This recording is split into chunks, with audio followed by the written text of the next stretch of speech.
Ibu Bupati mengatakan inisiatif inisiatif apa ini? Ya, kalau inisiatif itu berarti dia tahu bahwa ada sesuatu yang diinisiatifi oleh anggota. Gitu. Ya.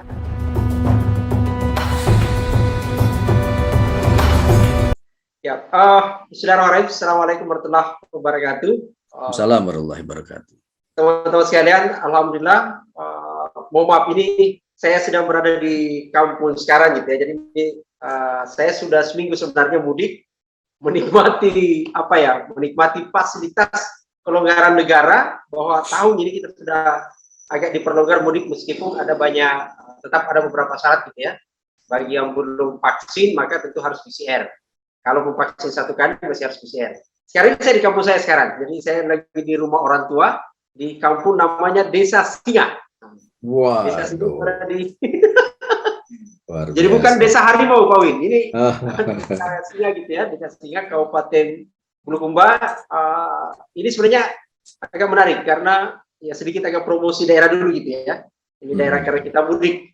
Kalau agak ke bagian utara sana itu sebenarnya pantai, jadi pesisir pantai gitu ya, sampai agak dekat. Kalau yang terkenal di sini pantai Pasir Putih itu Bira hanya 7 menit lah, gitu ya. Wow. 7 menit. Nah, kalau yang kedua, saya kira ini hanya ada di Indonesia, yaitu adalah daerah etnik gitu ya. Jadi daerah suku Konjo, Kajang, Ambatoa, Tanah Toa gitu ya. Nah itu ya 10 menitan gitu ya. Ini kami di antara, jadi kami ada di Kecamatan Herlam, dekat ke Kajang dan dekat ke Pantai Bira gitu. Meskipun saya sendiri sebenarnya adalah keluarga dari dalam di Kajang gitu ya, Tanah Toa gitu. Jadi mohon maaf, saya sebenarnya bahwa ini tidak dalam kondisi siap untuk kita on air gitu ya. Saya ingin menikmati betul liburan sama keluarga, tapi kan tiba-tiba ada peristiwa. Ada peristiwa yang mengusik kita karena lagi-lagi ada kepala daerah itu ditangkap OTT oleh KPK. Jadi KPK itu Komisi Pemberantasan Korupsi. Kalau orang yang ditangkap pasti dugaannya karena korupsi. Dan kalau KPK yang tangkap dugaannya bukan karena korupsi ecek-ecek, bukan karena korupsi kecil gitu ya. Pasti pejabat penting dan pasti korupsinya gede. Karena ada batas di KPK itu minimal 1 miliar gitu ya. Kalau itu korupsi, beda kalau suap gitu ya. Nah ini OTT katanya suap. Karena kasus, nah ini yang menarik, kita akan ngobrol lebih jauh di sana, itu soal bisnis WTP. Jadi WTP itu bukan wajar tanpa pemeriksaan, tapi ini adalah WTP sebuah opini yang derajat tertinggi sebenarnya, yaitu adalah wajar tanpa pencurian dari BPK. Nah ini kita akan ngobrol bersama teman-teman. Saya mohon maaf ini saya detik-detik terakhir bulan Ramadan gitu ya, biasanya kita betul-betul ini. Nah saya mengganggu teman-teman sekalian. Saya sekarang sudah bersama, kita akan ngobrol santai bersama Pak Winarso, Pak Win gitu ya. Beliau ini adalah peneliti senior dari Komite Pemantau Legislatif, ahli keuangan daerah, mantan auditor gitu ya. Nah ini karena banyak orang yang bertanya, kok bisa ada bisnis WTP, sehingga kita ngobrol aja. Jadi saya mohon maaf. Kita sapa Pak Win dulu. Pak Win, assalamualaikum. Waalaikumsalam, Pak Sam. Apa kabar, Pak? Baji-baji. Sorry Pak Win, ini pintu kayu. Saya lagi di kampung ini sekarang. Jadi iya, saya tertarik kayunya itu. Jangan-jangan itu kayu juga yang dipakai untuk membuat pinisi yang terkenal di Tanah Beru itu. Oh iya. Kayu kalau orang menyebut di sini kayu bitik kan kalau ininya. Orang menyebut nasa. Jadi kayu yang kuat sebenarnya gini ya. Agak ringan ini tapi ini. Jadi berpuluh-puluh tahun, tapi umur untuk bisa diproduksi itu sampai di atas 50 tahun. Itu yang kuat, wow. Ya. Gitu. Saya jadi kalau dengar kayu soalnya mata saya hijau itu. Iya. Kalau Pak Wim masuk ke Tanah Toa itu rumah panggung dan tidak pakai alas, itu langsung ke tanah. Dan tidak dimakan rayap. Oh, karena 50 tahun tadi itu ya. Kayunya dari kayu wit itu. Ya, Pak Wim, kita akan ngobrol kupas tuntas soal WTP gitu ya. Kita akan ngobrol ini. Tapi mungkin sebelum kita masuk ke soal kasusnya, mungkin bisa sambil kita ini mengedukasi, paling tidak saya gini, ada pertanyaan yang masuk itu kan, kenapa sih memang harus diaudit gitu loh? Keuangan daerah kita harus diaudit, toh kalau yang terjadi adalah potensial bisnis WTP gitu ya. Apa sih sebenarnya mandat-mandat pesan sampai kemudian harus ada audit? Dan apa iya memang harus ke BPK gitu loh? Bagaimana dengan BPKP kemarin gitu ya? Nah ini yang kita, itu dulu mungkin yang kita lihat, baru kita lihat masuk di kasusnya gitu. Ya, baik Pak Sam dan para pemirsa sekalian. Ya, ini topik yang sangat berat buat saya. Judulnya ini agak mengerikan juga ini ya, bisnis WTP. Saya sebenarnya tidak terlalu concern ke bisnisnya itu, tapi mudah-mudahan apa yang kita diskusikan pada malam hari ini bisa sedikit memberikan gambaran tentang beberapa problematika yang terkait dengan masalah audit ini ya. Saya mulai dari pertanyaan tadi Pak Sam yang terkait dengan kenapa sih harus diaudit ya, dan kenapa harus BPK yang mengaudit. Nah ini pertanyaan yang sangat penting karena ini sebetulnya pertanyaan cukup filosofis gitu ya. Nah kalau kita lihat ini soal pembagian peran ya, pembagian peran, check and balances, dan kemudian ada peran-peran penjaminan gitu ya. Kalau kita lihat secara undang-undang, eksekutif itu diberikan kekuasaan untuk merancang undang-undang tentang APBN, atau kalau di daerah tentang APBD. Kenapa? Karena pemerintah itu yang punya perangkatnya, ya, yang punya perangkatnya itu adalah pemerintah atau eksekutif. Dia punya kementerian, berbagai kementerian yang dipakai untuk ngurus negara. Kalau di daerah dia punya perangkat berupa dinas, badan, kantor untuk mengelola daerahnya. Ya, itu nggak dimiliki oleh lembaga yang lain seperti DPR atau DPRD. Ya, nah sedangkan DPRD sebaliknya dia punya namanya hak budget. Nah, ini sering disalahgunakan tentang hak budget. Mungkin tidak semua anggota dewan paham itu apa yang disebut hak budget. Secara filosofis, hak budget itu adalah hak untuk mengesahkan anggaran, ya, bukan hak untuk mengusulkan anggaran. Ya salah, karena yang mengusulkan anggaran itu ya eksekutif. Karena apa? Yang punya perangkat itu adalah eksekutif. Gitu. Apalagi kalau hak minta. Nah, apalagi kalau minta. Nah, sekarang ada pokok-pokok pikiran segala macam ini jadi merusak tatanan penganggaran kita gitu ya. Oke. Nah, kemudian hubungan antara rakyat yang kemudian diwakili oleh lembaga legislatif itu menyuruh ke eksekutif untuk merancang anggarannya, ya, apa yang mau diperbuat setahun yang akan datang, lalu kemudian dibahas di dewan, lalu disetujui, ya singkatnya begitu ya. Nah, kemudian persoalannya adalah siapa yang memastikan bahwa pemerintah itu telah melaksanakan hak-hak keuangannya itu secara benar, gitu ya.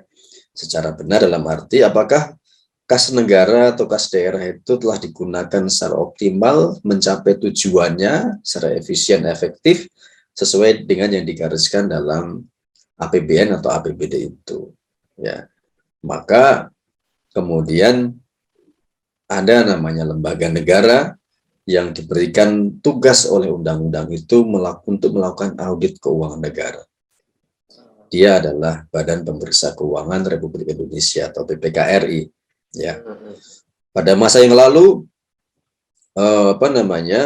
peran ini tidak hanya BPK yang melakukan audit keuangan negara. Di sana ada BPKP, ya, dan yang lain-lain, Badan Pengawasan Keuangan dan Pembangunan. Itu juga melakukan audit keuangan negara. Tapi ketika Undang-Undang Keuangan lahir, Undang-Undang Nomor 17 tahun 2003 lahir, juga kemudian disusul dengan Undang-Undang Nomor 1 tahun 2004, lalu kemudian Undang-Undang 15 tahun 2004 juga, maka kewenangan untuk melakukan audit keuangan negara itu hanya diserahkan pada BPKRI. gitu ya. Kalau kita lihat sejarah, kenapa BPK RI yang dinyatakan sebagai satu-satunya lembaga audit negara, itu saya kebetulan ikut-ikutan ya, sedikit-sedikit ya, perancangan undang-undang keuangan negara, paket undang-undang keuangan negara waktu itu, karena kebetulan guru saya, dosen saya itu adalah ketua tim kecil perumusan undang-undang keuangan, undang-undang bidang keuangan negara. Jadi saya sering diajak diskusi terkait masalah ini. Pak Sam, pada waktu yang lalu, sejak zaman Belanda itu, BPK itu difungsikan sebagai lembaga yang punya dua fungsi. Dia audit dan dia adalah pengadil. Ya, dia mengadili bendahara waktu itu. Ya, sebelum tahun 2003 itu, BPK itu fungsinya dia memeriksa keuangan negara, dia juga melakukan pengadil. Menjadi fungsi pengadil. Maka pada waktu itu bendahara itu kalau ada melakukan kesalahan itu langsung divonis ditetapkan sanksinya oleh BPK. Itu pada masa yang lalu. Ketika digagas undang-undang keuangan itu, baru kemudian BPK disuruh milih, yuk mau jadi pengadil atau jadi auditor. Lalu kemudian BPK bilang, enggak, saya auditor aja. Nah, sejak saat itu maka BPK hanya punya kewenangan audit, ya. Sementara keuangan melakukan majelis pengadil itu ya diserahkan ke pengadilan yang ada di Indonesia, ya, baik pengadilan formal maupun pengadilan kuasi yudisial, ya. Apa itu kuasi yudisial? Kuasi yudisial itu seolah-olah pengadil, ya, memberi keputusan, tapi dia bukan lembaga peradilan. Kita di daerah itu yang kita sebut dengan majelis tuntutan ganti rugi, ya. Yang majelis TGR itu. Majelis TGR itu dibentuk oleh birokrat, gitu.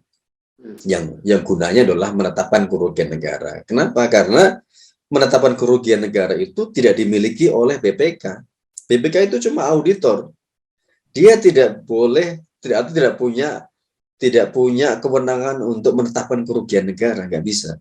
Yang bisa menetapkan kerugian negara itu hanya lembaga peradilan, baik dia kuasi yudisial maupun lembaga yudisial, ya. Contohnya misalnya kalau ada terjadi kerugian negara, ya, temuan kerugian negara, ya, itu BPK pasti akan mengatakan potensi kerugian negara. Dia tidak berani mengatakan itu kerugian negara jumlahnya sekian, bla bla bla bla, nggak bisa. Karena dia adalah auditor, dia bukan lembaga peradilan. Nah, kemudian nanti lembaga peradilan yang memutuskan bahwa oh iya ini ada kerugian negara, negara dirugikan nilai kerugiannya sekian, lalu vonis sekian, dia harus mengganti kerugian sekian. Nah, itu baru kemudian ditetapkanlah kerugian negaranya, gitu. Ini yang seringkali baik teman birokrasi maupun teman auditor juga kadang-kadang nggak paham bab ini, ya. Sehingga mereka mengatakan kalau sudah temuan BPK itu final, padahal enggak, gitu. Seringkali terjadi kan, itu sudah kita pasang hafal lah, gitu ya. BPK atau jaksa mengatakan kerugian negara 10 miliar. Nanti begitu di pengadilan ditetapkan ganti ruginya, kerugian negaranya ditetapkan sebesar 1 miliar. Ya, itulah pengadilan kita begitu. Ya. Nanti yang dijadikan benar-benar hak tagih ke negara oleh negara itu kepada yang bersangkutan bukan lagi 10 miliar tapi 1 miliar, itu sudah ini karena kira-kira biasa penyidikan itu, Pak Wi, dalam proses penyidikan di kejaksaan menjadi alasan bahwa kita belum proses ada tersangka karena kerugian negaranya belum dihitung nih, kita tunggu dulu hasil auditnya. Iya, itu lazimnya begitu. Makanya BPK itu diberikan kewenangan juga untuk menghitung kerugian negara. Ya. Tapi dia hanya menghitung kerugian negara, ya kemudian diajukan oleh penuntut umum kan, gitu ya. Nanti yang menetapkan lagi-lagi bukan auditor, bukan penuntut umum, tapi hakimnya atau majelisnya, ya. Kayak itu pengantar terkait dengan masalah BPK tadi. Jadi poinnya adalah kemudian ketika ada kewenangan eksekutif, ada kewenangan legislatif, ya. Kewenangan eksekutif adalah merancang anggaran, kemudian legislatif mengesahkan anggaran melalui hak budgetnya, lalu kemudian pemerintah diberikan kewenangan untuk melaksanakan anggaran. Nah, apakah yang secara keuangan negara kemudian yang dilaksanakan oleh pemerintah itu on the right track sesuai dengan perencanaan atau tidak? Ya, dari sisi keuangannya ya, bukan dari sisi kinerja non keuangannya. Maka kemudian BPK yang ditunjuk sebagai lembaga, satu-satunya lembaga yang melakukan audit keuangan negara. Jadi sifatnya penjaminan, itu ya, sifatnya penjaminan. Jadi dia memberikan garansi bahwa kondisi laporan keuangan itu begini. Makanya dia memberikan opini. Dengan kewenangan penjaminan itu, maka dia memberikan opini. Tapi dia memberikan opini terkait dengan kewajaran laporan keuangan, Pak. Ya, ini konteksnya adalah general audit atau audit umum atas laporan keuangan. Ya, ini yang rutin ya. Setiap tahun pemerintah membuat laporan keuangan, lalu kemudian laporan keuangan itu sebelum diserahkan ke Dewan, maka dia kemudian diaudit oleh BPK. BPK melakukan audit, lalu kemudian BPK memberikan pendapat. Kenapa dia tidak memastikan bahwa laporan keuangan pemerintah daerah ini benar? Enggak, karena sifatnya sampling. Ya, dan itu dibenarkan secara metodologi benar, diperbolehkan gitu ya. Membuat opini berdasarkan sampel. Tapi sampelnya tentu harus bertanggung jawab gitu. Karena dia akan memberikan garansi kepada pembaca laporan keuangan bahwa Anda itu bisa menggunakan laporan keuangan ini. Laporan keuangan yang disajikan oleh pemerintah itu wajar tanpa pengecualian, misalnya itu WTP yang kita sering mendengar istilah WTP, wajar tanpa pengecualian. Itu artinya bahwa secara umum laporan ini bisa dipercaya. Maksudnya angka-angkanya gitu ya. Kalau kita bisa laporan keuangan itu sebenarnya kan cuma angka-angka aja, nggak ada gambar pantai Bira, nggak ada gambar kayu, nggak ada gambar, cuma angka-angka aja yang menyebalkan lah kira-kira gitu ya, nggak enak ditonton gitu. Tapi kan kita di Kopel udah terbiasa bahwa angka itu berbicara gitu ya. Jadi artinya ketika auditor memberikan garansi bahwa laporan keuangan ini adalah wajar tanpa pengecualian, itu artinya pembaca laporan keuangan bisa mempercayai angka-angka yang ada dalam laporan keuangan. Ya, dia hanya mengatakan wajar. Itu artinya wajar itu diterjemahkan sebagai bebas dari salah saji material. Mungkin ada kesalahan, mungkin ada temuan ada temuan kerugian negara atau temuan administratif, tapi jumlahnya dianggap tidak material. Sehingga secara keseluruhan pembaca laporan keuangan masih bisa menggunakan angka-angka laporan keuangan itu sebagai dasar pengambilan keputusan, gitu. Jadi anggota dewan begitu dia lihat laporan keuangannya WTP, maka silakan aja dianalisis dengan model analis apapun ya gitu ya. Kalau Kopel sudah biasa menganalisis laporan keuangan Pemda lah gitu ya. Tinggal dianalisis saja. Oh ini kurang begini. Oh ini terlalu pendapatannya tidak tercapai target karena bla bla bla bla. Atau ini biayanya ada proyek yang tidak jalan atau macam-macam lah gitu ya.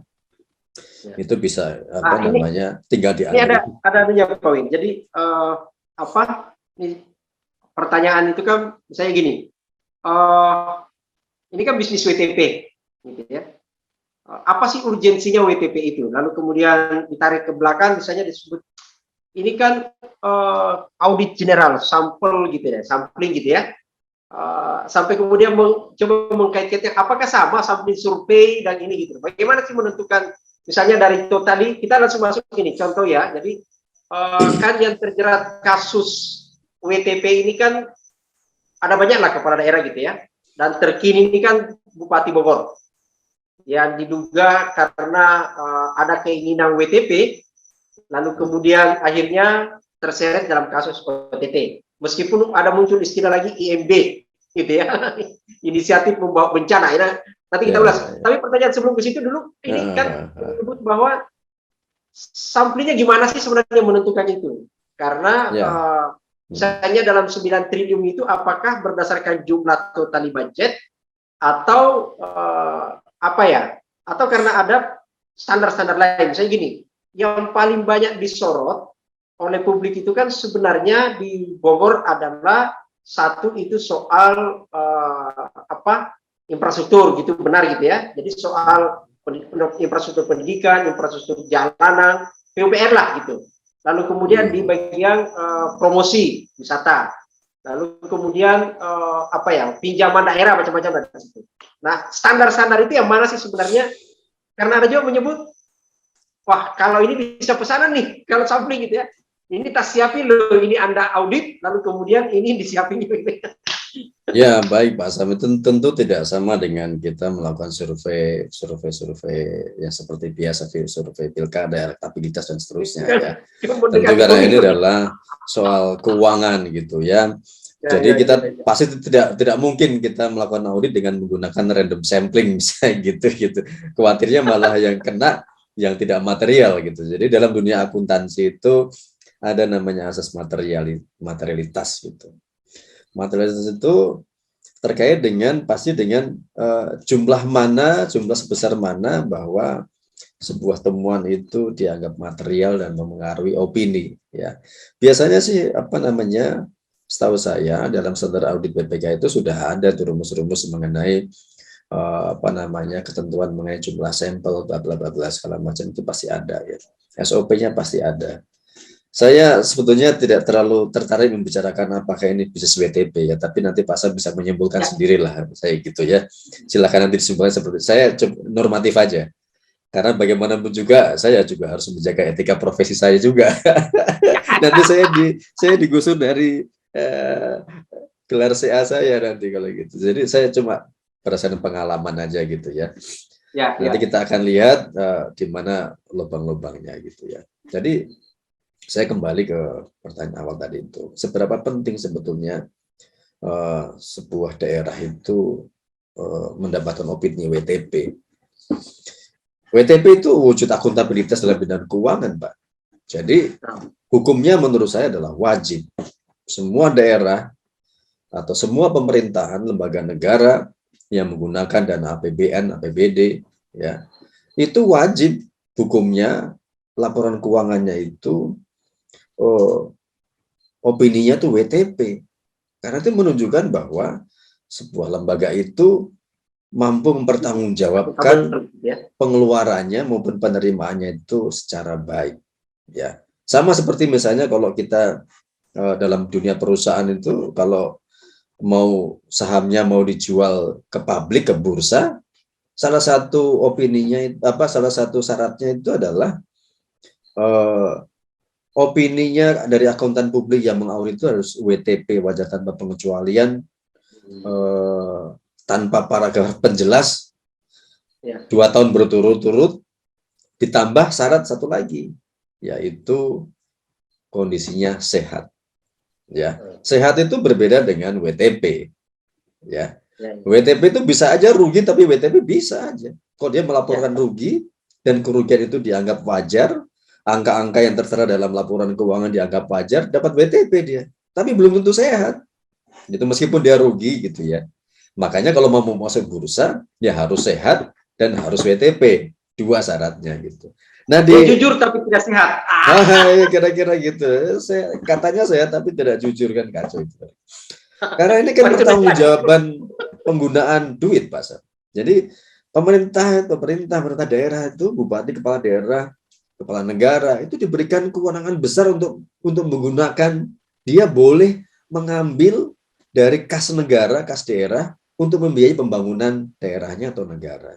Dia dikasih kewenangan itu untuk tanda tangan cek keluar duit dari kas negara, kas daerah, itu diberikan kewenangan itu. Karena dia dikasih kewenangan, dia dipertanggungjawabkan dong. Nah, kira-kira gitu. Apakah kewenangan itu dimiliki kewenangan mengaudit itu dimiliki oleh dewan? Ya enggak. Ini yang sering kali kebablasan itu kan dewan. Ya, saya sering mengatakan, ini juga dari guru saya. Apa bedanya pengawasan dewan dengan BPK atau auditor? Ya. Kalau dewan itu pengawasannya adalah terbatas pada aspek makro strategi. Sedangkan auditor itu pengawasannya adalah mikroteknis. Kecil-kecil tapi detail gitu. Tapi kalau dewan makro strategik. Ya ini tercapai, tidak tercapai. Dia nggak akan gali-gali lubang, itu bukan urusan dia. Gali-gali lubang ketebalan gedung, tebalan jalan, itu bukan, itu terlalu receh kalau itu dilakukan oleh seorang anggota dewan yang terhormat. Bukan itu fungsinya. Serahkan aja jangan mengambil alih tugasnya BPK gitu. Ya kan? Itu murni kewenangan itu. Jadi masing-masing punya kewenangan yang harus dihormati. Nah, ini memang yang seringkali menjadi problem di kita itu adalah ketika BPK itu akhirnya ditetapkan sebagai satu-satunya auditor negara untuk melakukan audit keuangan negara. Sehingga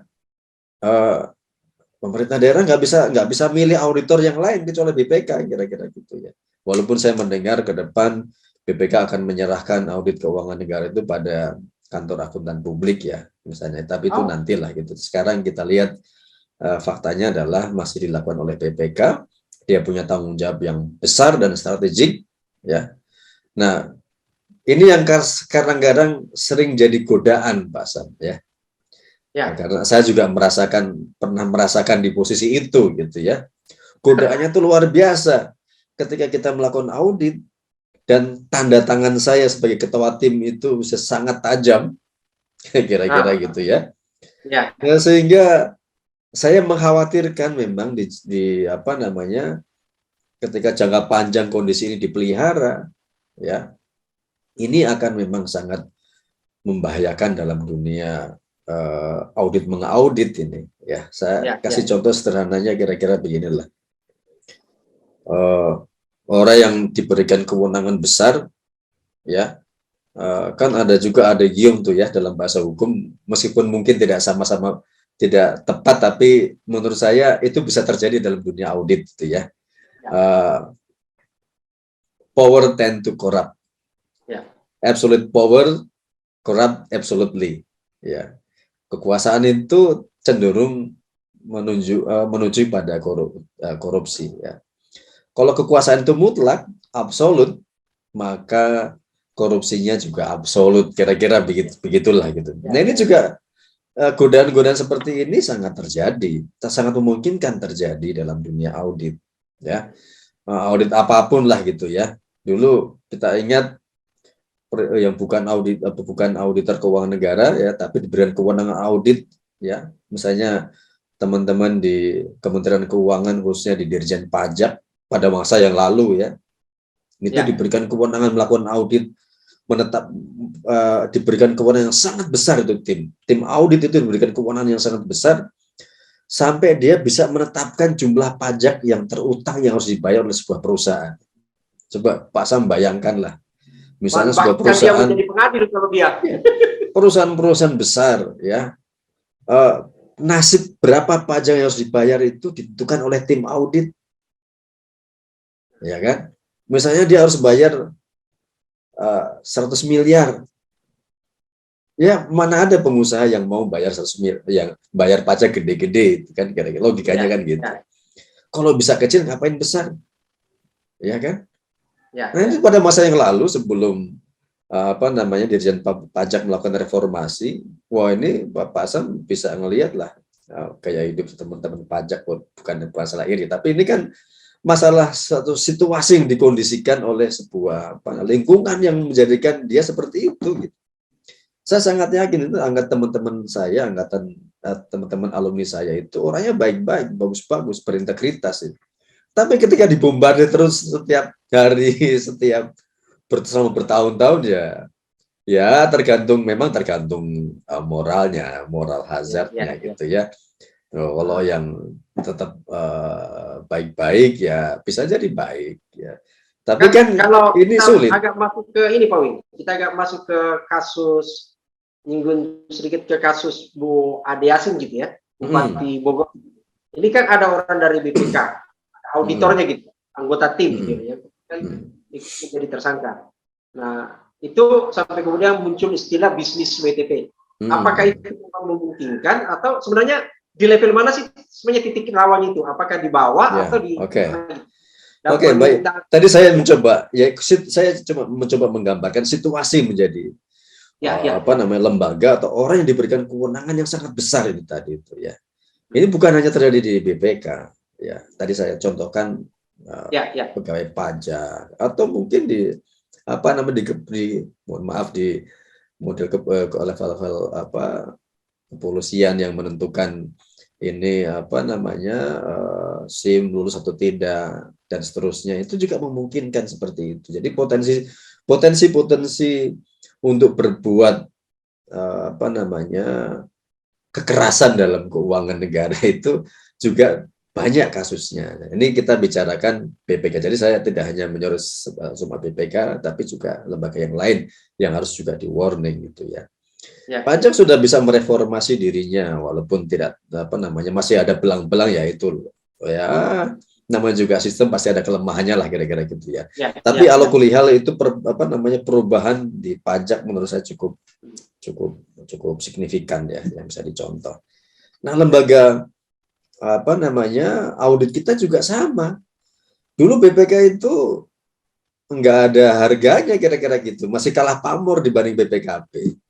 Begitu Undang-Undang Keuangan Negara lahir, di mana BPK ditetapkan sebagai satu-satunya lembaga auditor negara, maka kemudian dia menjadi lembaga superpower gitu, ya, lembaga superpower yang dia punya kewenangan menetapkan katakanlah nasib sebuah daerah gitu ya, mau jadikan WTP atau WDP atau disclaimer segala macam itu. Semua tidak ada lembaga lain selain yang diberikan kewenangan selain BPK. Gitu. Nah, ini kan kemudian harus maka kemudian saya salut BPK sudah menyiapkan pedoman audit ya, kemudian etika auditor ya, standar profesional bagi pemeriksa keuangan negara SPKN ya. Itu sebetulnya juga semacam kayak SOP ya gitu ya, bahwa urutannya seperti apa gitu ya. Di auditor itu, sebuah audit keuangan negara juga review itu juga berjenjang juga, Pak. Ya, dalam sebuah tim ada ketua tim, ada anggota tim. Anggota tim direview oleh ketua tim. Ketua tim nanti direview oleh supervisor dan seterusnya. Itu kan ada mekanisme berjenjang seperti itu, ya. Tapi memang dalam praktek itu memang ya tidak bisa dipungkiri bahwa ya main-main begitu tuh ya memungkinkan juga karena ini kan memang kembali ke masalah moral audit ya gitu ya, apakah dia punya tanggung jawab untuk negara gitu ya, perbaikan negara, atau sekedar ini sebagai cuma main-main aja yang bisa dijadikan mainan gitu ya. Padahal seharusnya tujuannya sangat mulia sekali audit, karena hasil audit itu akan menentukan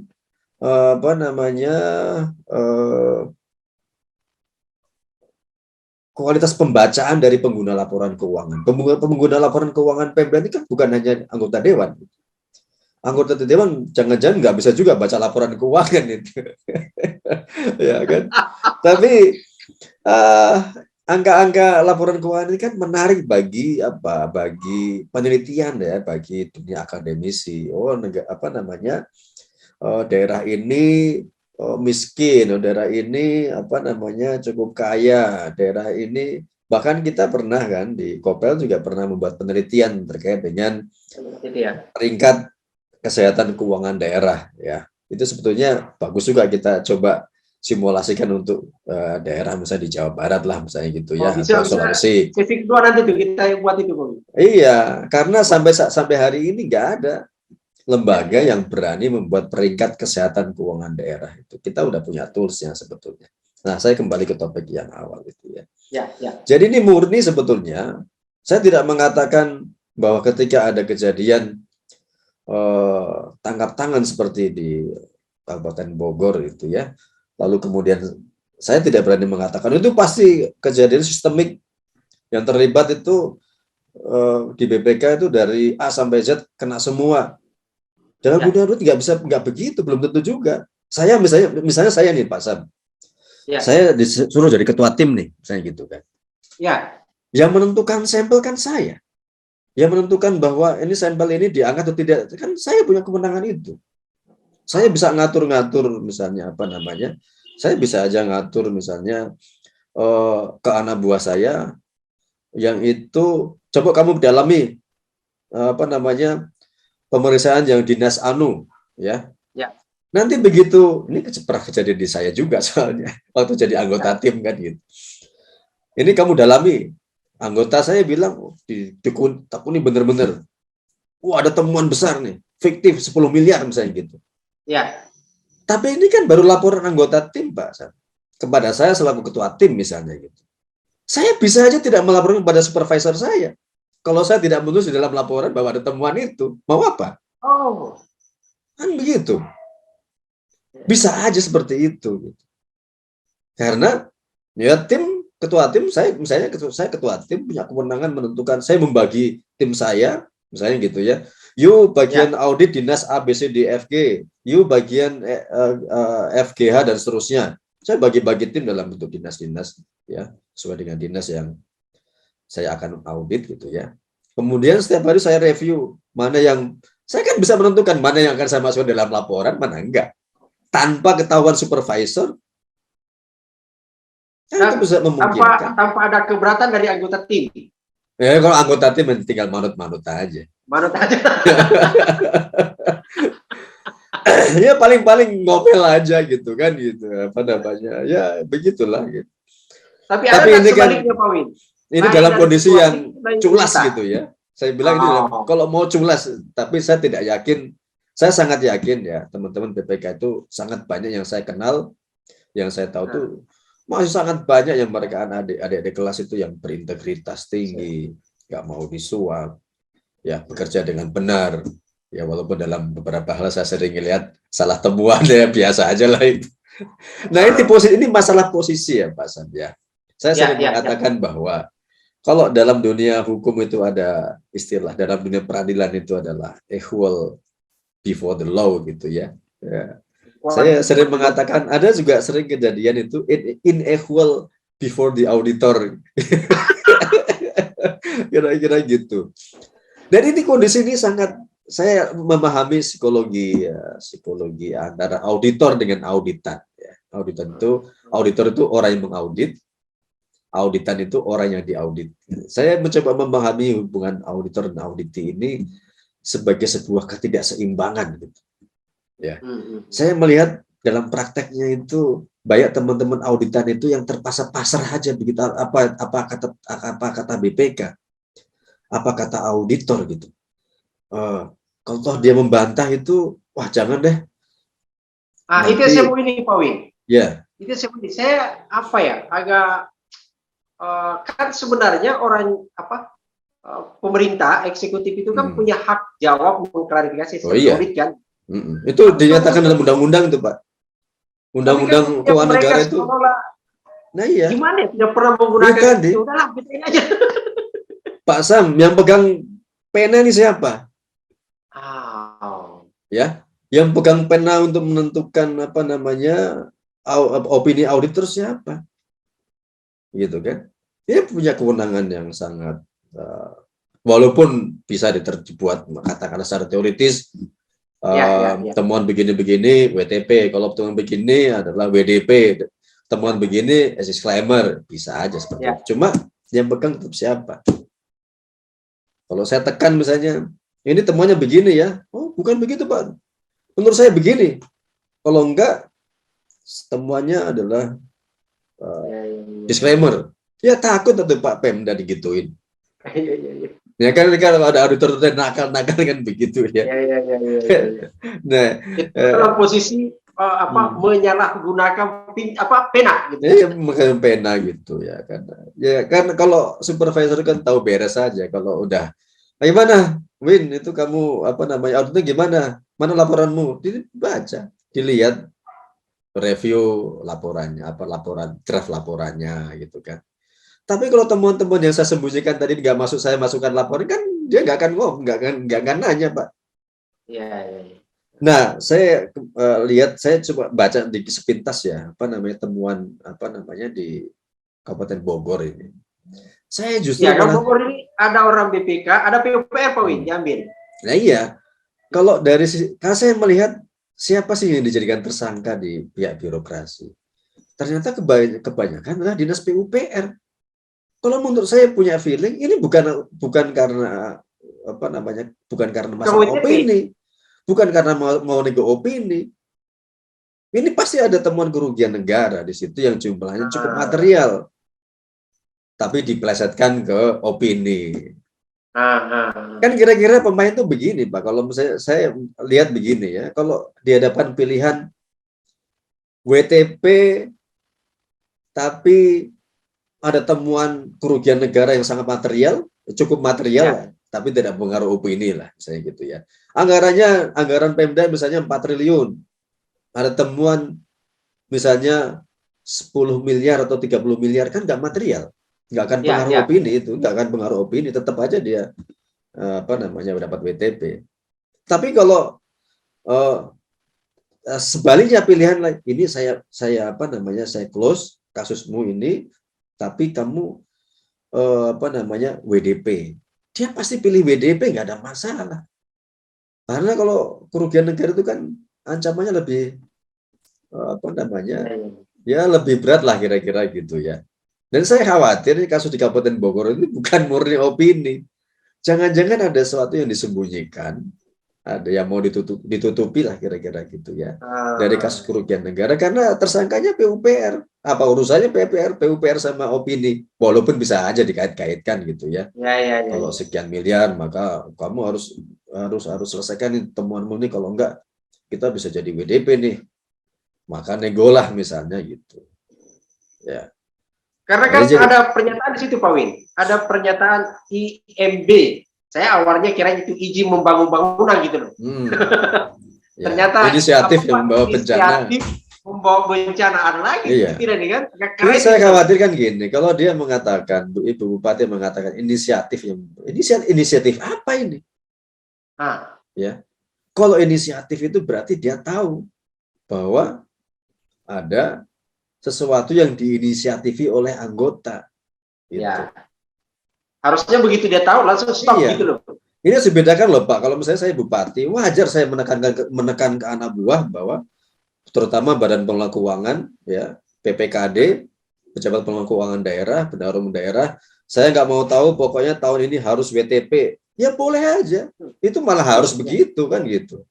Ya. Maksud saya itu diterjemahkanlah dengan buatlah tata kelola yang benar dalam pengelolaan keuangan Anda itu, supaya kita dapat WTP begitu. Bukan berarti kamu diterjemahkan silakan kumaha caranya kalian nego gimana cara ke BPK supaya WTP, bukan begitu.